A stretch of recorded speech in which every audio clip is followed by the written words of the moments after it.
नमस्कार, स्वागत है आप सभी का। मैं हूं आपके साथ जया मिश्रा। कोरोना वायरस के इन दिनों देश में लगातार खतरा बढ़ता जा रहा है और ऐसे में न्यूज 24 मध्य प्रदेश छत्तीसगढ़ लोगों तक सही और सटीक जानकारी पहुंचाने की मुहिम में जुटा है ताकि लोगों की मदद हो सके, क्योंकि कोरोना काल में लॉकडाउन के दौरान घर में बैठे बैठे लोगों को कई तरह की बीमारियों से जूझना पड़ता है। इसके साथ ही कोरोना से जंग में फिजियोथेरेपी बहुत जरूरी है। आज हमारे साथ जुड़ेंगे मेट्रो अस्पताल में फिजियो डिपार्टमेंट के एचओडी डॉक्टर दिनेश कुमार समुच। कार्यक्रम के दौरान आप भी फोन करके डॉक्टर दिनेश कुमार समुच से सवाल पूछ सकते हैं। डॉक्टर साहब, बहुत स्वागत है आपका न्यूज 24 मध्य प्रदेश छत्तीसगढ़ पर। नमस्कार। कोरोना से लगातार स्थिति खराब होती जा रही है और इस वजह से लोग घर में कैद हैं। इस वक्त में जो लोग वर्क फ्रॉम होम कर रहे हैं, घर से काम कर रहे हैं, उनके लिए दिक्कत बहुत ज़्यादा है। तो ऐसे में वो स्वस्थ रहें, उनके लिए आप क्या सलाह देंगे? देखिए, जो लोग घर से काम कर रहे हैं उनको हो क्या रहा है कि जो एटमॉस्फेयर हमें ऑफिस में मिलता है वो घर पे अवेलेबल नहीं हो पाता है। घर पे वो सिस्टम नहीं है। कोई जो ना बेड पे बैठ के काम कर रहा है, कोई सोफे पे बैठ के काम कर रहा है, कोई हर एक का जो अगर हम नोटिस करें तो पोस्चर जो है ना स्पेशली ख़राब हो रहा है। तो जो पोस्चर ख़राब होता है उसकी वजह से कभी गर्दन में दर्द, कभी कमर में दर्द या बॉडी में अकड़न, मांसपेशियों में दर्द, इस तरह की परेशानी एक बहुत कॉमन प्रॉब्लम है। तो इसमें उन लोगों को चाहिए कि जहाँ पर भी काम कर रहे हैं उसका वहाँ पे बैठने का पोस्चर सही रहे। बीच बीच में गैप लेते रहें, जैसे 30 या 40 मिनट्स के बाद एक बीच में ब्रेक दें। एंड कुछ एक्सरसाइजेज हैं जो रेगुलर रूटीन पे उन लोगों को करनी चाहिए। जी, पैरों में दर्द की शिकायत भी लगातार बढ़ रही है क्योंकि लगातार लोग लंबे समय तक काम कर रहे हैं घर पर। तो ऐसे में पैरों में दर्द, कमर में दर्द लगातार लोगों की बढ़ती जा रही है। इस तरीके की दिक्कतें सामने आ रही हैं। तो उन लोगों के लिए आप क्या सलाह देंगे? किस तरीके से वो खुद को स्वस्थ रखें? कौन कौन सी एक्सरसाइज वो कर सकते हैं ताकि पैरों में दर्द ना हो, कमर में दर्द ना हो? देखिए, जो आप बात कर रहे हैं पैरों में दर्द होने के कई रीजंस हो सकते हैं जी। लेकिन एक जो बहुत कॉमन रीज़न है जो लोग घर से काम कर रहे हैं उसमें देखने में आया है कि जब ये लोग बैठे होते हैं तो बैठने में इनका पोस्चर ख़राब होता है। पोस्चर ख़राब होने से क्या है कि बैठने पे आपका लोअर बैक पे प्रेशर आता है, तो वहाँ पे नस दबने से भी आपके नीचे पैरों में दर्द आ सकता है। या कई बार काफ़ी लंबे टाइम तक जब आप पैर लटका के बैठे रहते हैं तो उससे भी दर्द आपको पैरों में आ सकता है। तो यहाँ पे इलाज से पहले ज़रूरी है कि आप जिस पोस्चर में बैठे हैं वो सही हो। तो जब भी आप बैठें तो ये ध्यान रखें कि आपका जो कमर का नीचे का हिस्सा है वो पीछे सपोर्टेड हो। जी। और जैसे अगर आप स्पेशली मैं बात करूं, बेड पे बैठ के लोग काम कर रहे हैं तो उसमें क्या चाहिए कि आप बेड के बिल्कुल पीछे की तरफ बैठें। एक पिलो जो है ना आप यूज़ कर सकते हैं जो लोअर बैक पे हो और एक पिलो आपके दोनों घुटनों के नीचे। उससे क्या होगा कि आपके बैक के ऊपर प्रेशर कम हो जाएगा और पैरों में दर्द कम रहेगा। या जो लोग काफ़ी लंबे टाइम तक पैर लटका के बैठते हैं उन लोगों को चाहिए कि थोड़ा सा पैरों के एक्सरसाइज, जैसे पंजे को ऊपर नीचे करना, पैर को थोड़ा सा सीधा किया फिर बैंड कर ली। तो इस तरह की रेगुलर एक्सरसाइज जो है थोड़े थोड़े इंटरवल पे अगर वो करते रहें तो काफ़ी हद तक जो है ना पेन कम हो सकता है। जी, एक कॉलर हमारे साथ जुड़ चुके हैं। वैभव, सवाल कीजिएगा आप अपना डॉक्टर साहब से। जी डॉक्टर साहब नमस्ते। मेरा ये सवाल है, जब मेरे को कोविड हुआ, कोविड ठीक होने के बाद मेरे जोड़ों में जो दर्द था वो अभी तक गया नहीं, तो इसके लिए मेरे को क्या करना चाहिए? कितना टाइम हो गया आपको? कोविड ठीक हुए अप्रॉक्स मेरे को 20 डेज हो गए हैं। ओके। अभी आप कुछ एक्सरसाइज आप कर रहे हैं? नहीं, मैं अभी खाली नॉर्मल जो वर्कआउट होता है वो कर लेता हूँ, जैसे स्किपिंग और रनिंग वगैरह। नहीं, अभी स्किपिंग और रनिंग नहीं करेंगे।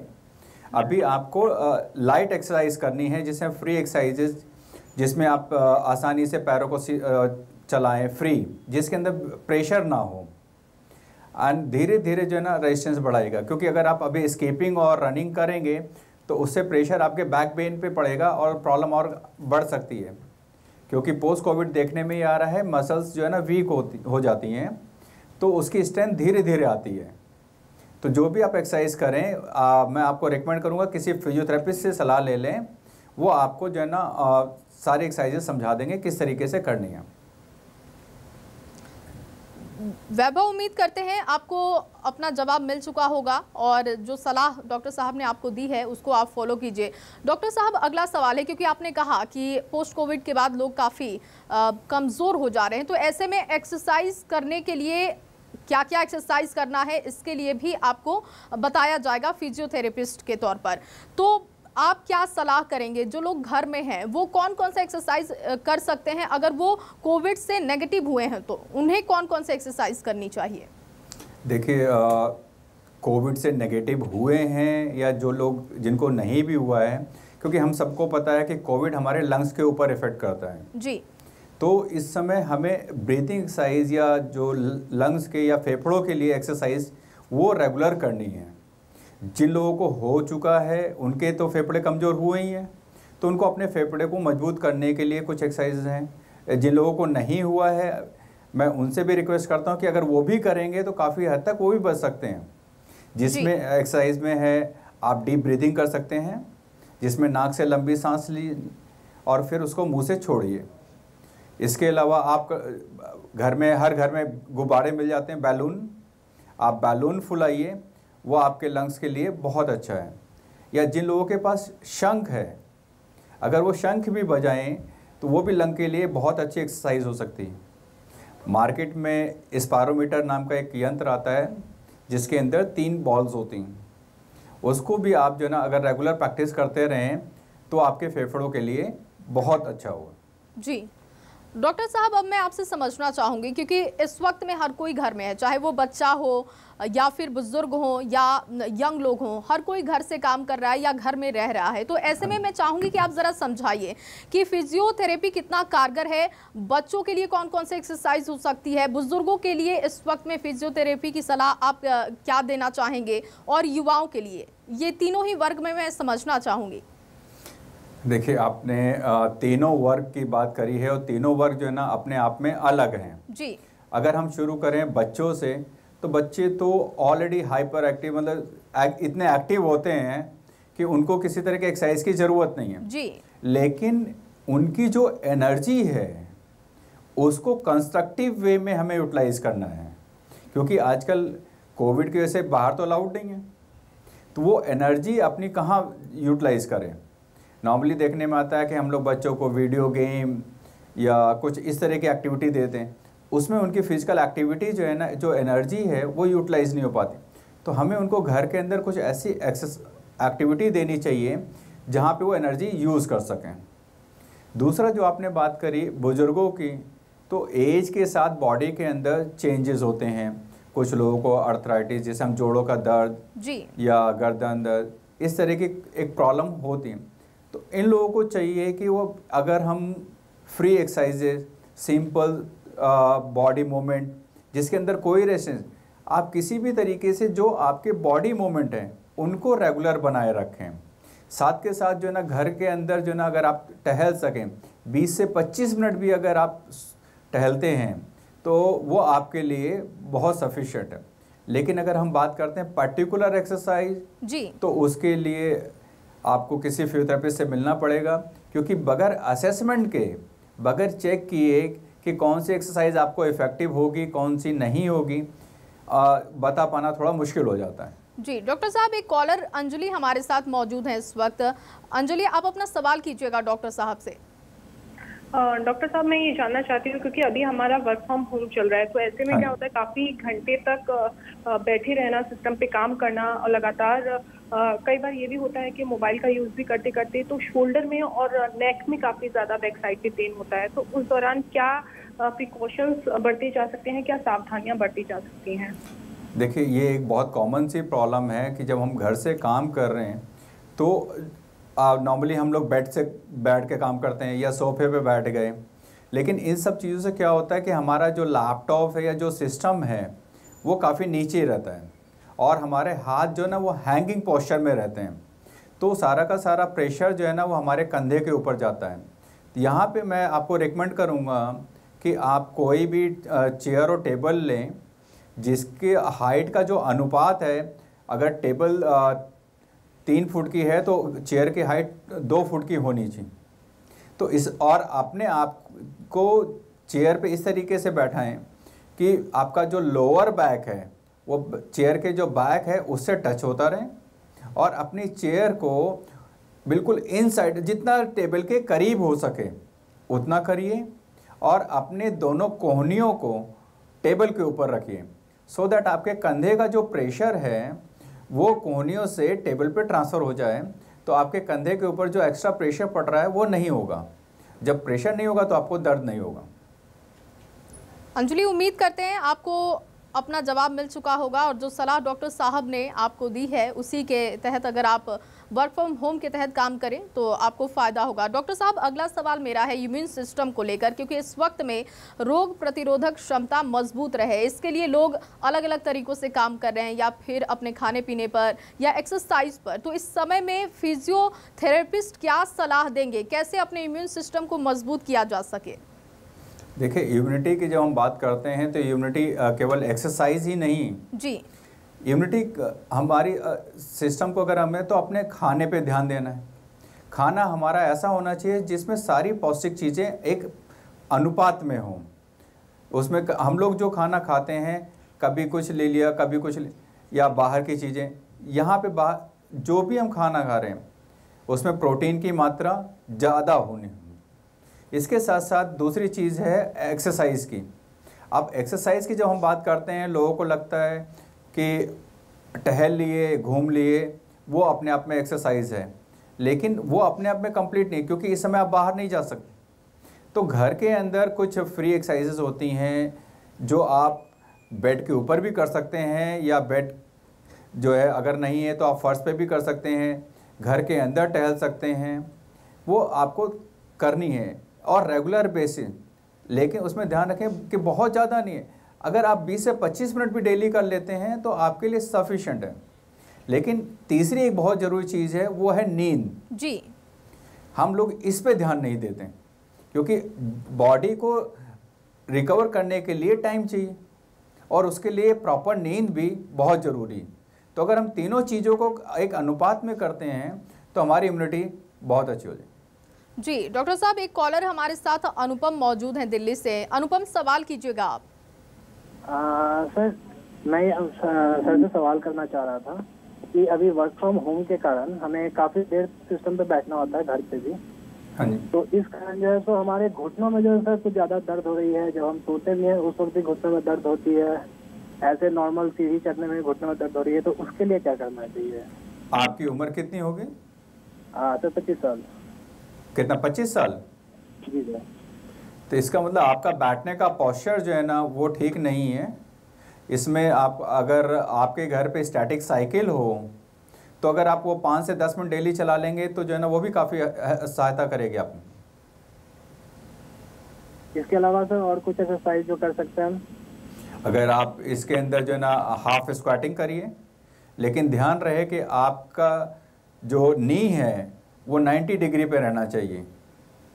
क्योंकि इस एज में ऐसा बहुत ज़्यादा प्रॉब्लम नहीं होती, सिर्फ ये हो सकता कि घर से काम कर रहे हैं तो थोड़ा सा मसल जो है ना वीक हो रही है, उसको आप स्टिफनेस आ रही है। अगर आप थोड़ा सा स्ट्रेंथनिंग एक्सरसाइज करेंगे तो वो ठीक हो जाएगा।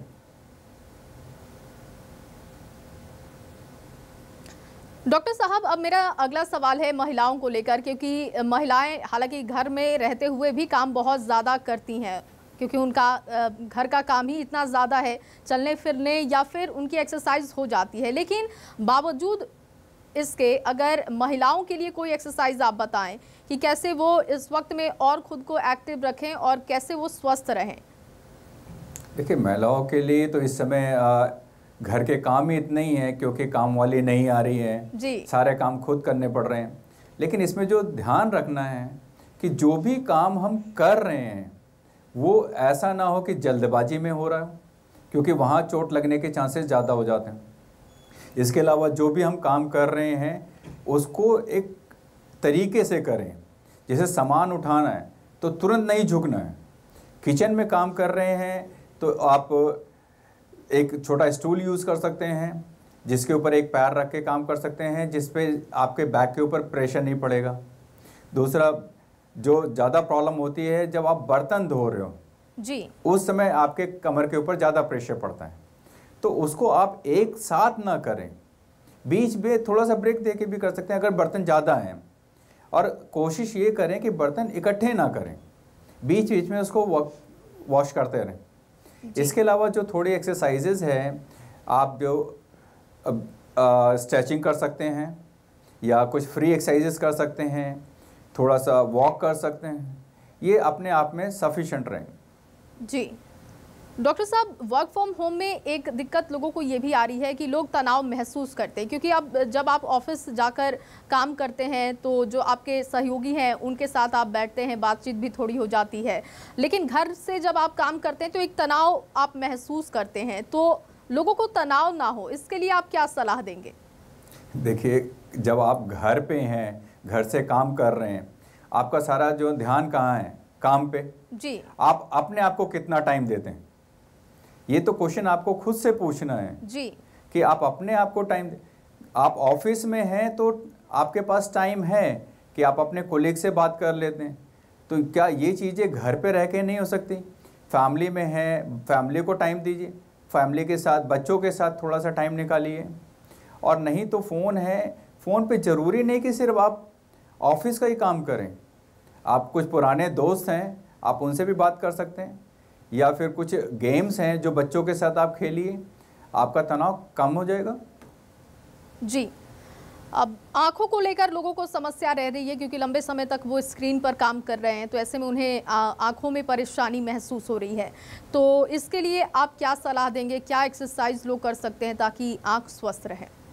देखिए, सबसे पहली चीज़ तो ये है कि जो हम काम कर रहे हैं, चाहे वो लैपटॉप सिस्टम है, इवन मोबाइल है, हमको इसका यूज़ जितना ज़रूरी केवल उतना करना है।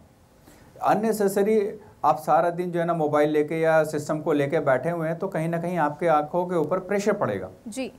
इसमें जो है ना कोशिश सबसे पहले ये है कि आपका जो भी सिस्टम है और आपकी आंखों के बीच की दूरी जो है ना उसको मेंटेन करना बहुत ज़रूरी है।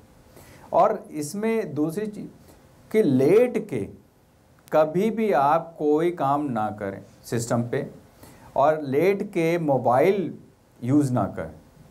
इसके साथ साथ आइज़ की कुछ एक्सरसाइजेज होती हैं, आप वो कर सकते हैं। आपको आँखों में थकान लग रही है, आप पानी के छींटे मारिए तो उससे भी आपको आराम मिले। और अगर जो आप काम कर रहे हैं सिस्टम पे, तो उसमें जो है ना बीच बीच में ब्रेक लेना बहुत ज़रूरी।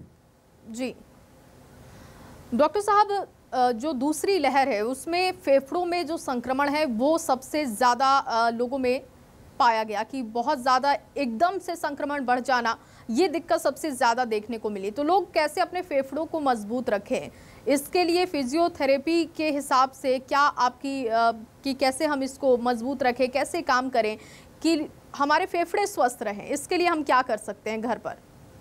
देखिए, मैंने अभी आप थोड़ी देर पहले ही बात करी है जी कि कोरोना जो है इसका जो इम्पैक्ट जब फेफड़ों पे पड़ता है जी, तभी ये खतरनाक रूप है, और ये फेफड़ों को ही खराब कर रहा है। जब बॉडी के अंदर ऑक्सीजन ही कमी हो जाएगी तो अपने आप ही जो है ना पेशेंट जो है ना सीरियस, हम ऑक्सीजन के लिए दौड़ रहे हैं। तो इसमें हमें ये करना है कि फेफड़ों की एक्सरसाइज, जैसे मैंने पहले बात करी जी, गुब्बारा फुलाना है या ओम का जाप कर सकते हैं। इसी तरीके से स्पायरोमीटर आता है, डीप ब्रीदिंग है, खांसी करने, या आप कुछ नहीं तो अगर आप डेली आधा घंटा उल्टा सोएं पेट के बल, और उसमें क्या करें कि एक तकिया जो है ना आप पेट के नीचे रख लें, तब भी जो है ना आपके फेफड़ों के लिए वो काफ़ी लाभदायक होगा। जी। खाने पीने पर लोग ध्यान तो दे रहे हैं, लेकिन सही तरीका और सही फूड क्या है बहुत सारे लोगों को अभी भी नहीं पता है। तो मैं चाहूँगी कि ज़रा आप ब्रीफ कीजिएगा हमारे दर्शकों को कि जो उनका सुबह से लेकर यानी कि ब्रेकफास्ट, फिर लंच और डिनर, इन में क्या वो खा सकते हैं जिससे कि वो कम से कम स्वस्थ रहें, क्योंकि बहुत सारे लोग, उन्हें यही नहीं पता कि किस फूड के साथ क्या खाएंगे तो आपको ज़्यादा मजबूती मिलेगी, और फिर दिक्कत होती है कि फिर एसिडिटी और तमाम जो प्रॉब्लम्स है वो लोगों को होने लगती हैं। देखिए, खाने की जहाँ तक बात है, खाना अपने आप में आप कुछ भी खा सकते हैं जी। खाने के लिए कोई ये नहीं है कि आपको ये नहीं खाना है। स्पेशली कोविड में ऐसा कुछ नहीं है, लेकिन हम लोग कहते हैं कि आपकी डाइट में प्रोटीन की मात्रा अधिक हो जी। लेकिन जहाँ तक हम बात करते हैं एसिडिटी की, वो लोगों को इसलिए हो रही है कि वर्क फ्रॉम होम है जी, आपकी फिजिकल एक्टिविटी नहीं है। तो इसमें आप ये ध्यान दीजिए कि जो भी आप खा रहे हैं वो इतना खाएं कि उसके बाद भी जगह आपके पेट में बचे, ये नहीं कि ओवर ईटिंग ना करें। और इसमें आप कर सकते हैं थोड़ी थोड़ी देर के बाद कुछ ना कुछ खाते रहें, तो उससे जो ना आपको एसिडिटी आपको नहीं होगी और आपकी जो रिक्वायरमेंट है वो भी पूरी होती रहेगी। जी। डॉक्टर साहब, वैसे तो एक्सरसाइज करने का बेहतर समय मॉर्निंग का होता है, लेकिन बहुत सारे लोग ऐसे हैं क्योंकि अभी शेड्यूल बिल्कुल ही बिगड़ा पड़ा है, तो लोग जगते ही हैं 10-11 बजे, फिर वो एक्सरसाइज नहीं कर पाते और फिर उनका काम शुरू हो जाता है। तो ऐसे में मैं चाहूँगी ज़रा आप ब्रीफ कीजिएगा हमारे दर्शकों को, ज़रा बताइए कि एक्सरसाइज कब वो करें, अगर मॉर्निंग नहीं कर पाएँ तो क्या बेहतर समय हो सकता है उसके लिए? देखिए, एक्सरसाइज करने के लिए कोई टाइम नहीं होना जी। हम लोग जो कहते हैं सुबह, एक्चुअली जब हम सो के उठते हैं तो बॉडी रिलैक्स होती है, तो उस समय जब आप एक्सरसाइज करते हैं तो इंजरी होने के चांसेस कम होते हैं जी। लेकिन आप यही एक्सरसाइज जब सारे दिन के एक्टिविटी के बाद करते हैं तो इंजरी के चांसेस बढ़ जाते हैं। इसलिए हम लोग कहते हैं कि एक्सरसाइज सुबह करी जाए, लेकिन इसका कोई टाइम फिक्स नहीं है। आप कभी भी चाहें, जब आपको लगता है कि जो है ना आप कंफर्टेबल हैं, आप एक्सरसाइज कर सकते हैं। लेकिन कोई भी एक्सरसाइज करने से पहले आप बॉडी के जो स्ट्रेचिंग जो है ना करिए, सो दैट कि जो प्रेशर है या अनवांटेड प्रेशर पड़ रहा है बॉडी के ऊपर, उससे जो है ना आप बच सकते। जी। डॉक्टर साहब, एक कॉलर रोहित हमारे साथ इस वक्त जुड़ चुके हैं। रोहित, आप अपना सवाल कीजिएगा। डॉक्टर साहब, मैं 2 बार अपना टेस्ट करवा चुका हूँ, दोनों बार रिपोर्ट जो है वो नेगेटिव आई है, लेकिन इस बीच हाथ पैर में दर्द रहता है, तो इसको मैं क्या समझूं कि ये कोरोना का संक्रमण है या नहीं? देखिए, आप टेस्ट करा चुके हैं, टेस्ट में आप नेगेटिव हैं। यहाँ पे सबसे पहली और ज़रूरी चीज़ है वो पॉजिटिव थिंकिंग। आप अपने आप को ये सोच के कि आपको कोरोना हो गया, तो आप अपने आप को तो वैसे ही कमज़ोर कर लेंगे, और नहीं भी होगा तो कल को हो सकता है। यहाँ पे आप अपनी थिंकिंग को पॉजिटिव रखिए, आपको कुछ नहीं हुआ है। जो बॉडी पेन है वो हो सकता है कि आपके गलत तरीके से काम करने की वजह से या फिजिकल एक्टिविटी ना होने की वजह से भी हो सकता है, तो आप अपनी फिजिकल एक्टिविटी को बढ़ाइए, आप बिल्कुल ठीक हैं। डॉक्टर साहब, ये जो सवाल था ये बड़ा अच्छा सवाल था, और मैं भी आपसे ये पूछना चाहूँगी क्योंकि इस वक्त में जो लोग घर से बाहर निकल रहे हैं, या अब तो ऐसे केसेस भी आने लगे हैं कि आप घर में हैं लेकिन फिर भी आप पॉजिटिव हो जा रहे हैं, पॉजिटिव नहीं है तो तमाम जो ऐसी रिपोर्ट आई जिसमें लोगों को परेशानी है लेकिन लोगों की रिपोर्ट नेगेटिव आ गई या पॉजिटिव आ गई, तो ऐसे में उन्हें ये लगता है कि फिर भी मुझे दिक्कत हो रही है लेकिन मेरी रिपोर्ट नेगेटिव है। तो ये जो डर है इसको कैसे ख़त्म किया जाए, इसके लिए लोग कैसे काम करें? देखिए, जो डर है ये सबसे बड़ा कारण है कि आप बीमार ना होते हुए भी आप बीमार हो रहे हैं जी। क्योंकि जब आपके अंदर डर बैठ गया है तो आपकी इम्यूनिटी पे कहीं ना कहीं वो नेगेटिव इम्पैक्ट डाल रहे हैं, आपकी इम्यूनिटी कमज़ोर हो रही। अभी आप बिल्कुल ठीक थे, 2 दिन बाद आपको जो ना प्रॉब्लम शुरू हो गई। क्यों? हम उस तरीके से सोच बना लेते हैं। अगर हम अपनी सोच को पॉजिटिव रखें तो हमारी इम्यूनिटी जो है ना उसी तरीके से रिएक्ट करती, हमें कुछ नहीं हुआ है, हम बिल्कुल ठीक हैं। आप देखिए, आप बेहतर फील करेंगे। आप खुद ही जो है ना ये मान के चल रहे हैं कि नहीं मैं बीमार हूँ, आप 2 दिन बाद खुद बीमार हो जाएंगे। तो यहाँ सबसे ज़रूरी चीज़ है कि जो हमारा थॉट प्रोसेस है उसको पॉजिटिव रखें। हमें जीना है, जीने के लिए क्या करना है? अपने आप को आगे बढ़ाना है। हमें ये थोड़ी एक कोरोना चल रहा है कल को हमें हो जाएगा, क्यों हो जाएगा? हम सारे प्रिकॉशन ले रहे हैं, हम सारी चीज़ों को फॉलो कर रहे हैं, हमारी इम्यूनिटी अच्छी है, हमें कोरोना नहीं होगा। जी डॉक्टर साहब, आखिरी सवाल है और मैं चाहूँगी कि न्यूज़ 24 मध्य प्रदेश छत्तीसगढ़ के प्लेटफॉर्म से आप हमारे दर्शकों को कुछ सलाह दें और कुछ संदेश दें। देखिए, मैं तो सबसे यही कहूँगा कि जो वक्त अभी चल रहा है इसमें घर के अंदर रहें, सुरक्षित रहें, बाहर जब भी निकलें डबल मास्क पहन निकलें, लोगों से दूरी बना के रखें और साथ के साथ अपनी इम्यूनिटी को वो बनाए रखें। और बिल्कुल मत डरें कि तीसरी लहर होगी, चौथी लहर होगी। देखिए, आप अपने आप को स्वस्थ रखिए, कुछ नहीं होगा। डॉक्टर साहब, बहुत शुक्रिया आपका जुड़ने के लिए, हमसे बातचीत करने के लिए और ज़रूरी जानकारी साझा करने के लिए। धन्यवाद। तो फिलहाल इस बुलेटिन में बस इतना ही। आप बने रहिए न्यूज़ 24 मध्य प्रदेश छत्तीसगढ़ के साथ।